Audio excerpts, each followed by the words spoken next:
Pero kaugnay ng PhilHealth, hayaan yung sagutin ko na muna yon. Hindi ba nila nakita at nabasa? Nagdagdag ng benepisyo ang PhilHealth nung napalitan lamang yung head ng PhilHealth.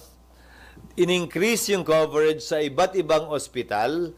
In-increase yung coverage ng iba't ibang sakit. Yet, without the additional subsidy. Dahil yan naman ang sinasabi namin noon pa. Ang problema ay hindi dagdag subsidiya. Sobra-sobra ang pera ng PhilHealth. Ang problema ay nasa namumuno ng PhilHealth. Kaya nga nung napalitan, nadagdagan agad yung benepisyo nang walang karagdagang budget na ginawa o binigay ang Kongreso.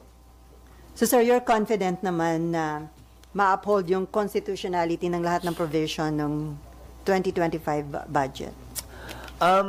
Oo, dahil sinaliksik naman at pinag-aralan yan, hindi lamang namin, ng staff din ng Senado at Kongreso. At may basehan yun.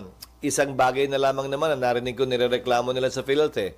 May batas daw na pinasa, kaugnay ng sin tax law, na dapat napupunta yung kita sa sin tax sa PhilHealth.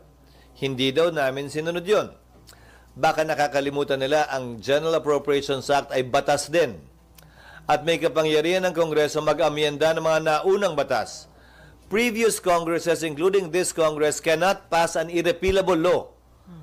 Porkit ba pinasa no nagdaang Kongreso sa sin tax law na dapat ibigay yon, obligado na kaming sundin yun kada taon? Paano kung hindi na yun ang panawagan ng pagkakataon? Tulad nga ngayon na sobra-sobra na ang pera ng PhilHealth na hindi naman ginagamit. Paano pag dahil sa kalamidad ay magpasako ng bill, tulad na nabanggit ko noon sa inyo, na kalahati ng kita ng customs dapat mapunta sa Bicol para makabangon agad sa mga bagyo?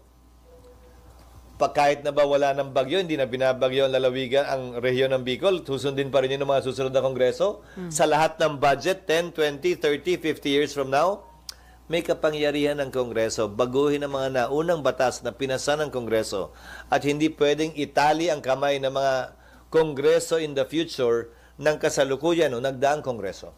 Ang isa sa mga prayer nila to stop the enforcement of the 2025 GAA. Paano yung sweldo ng mga empleyado, ng teacher, ng police, ng militar? Sana naging mas specific sila.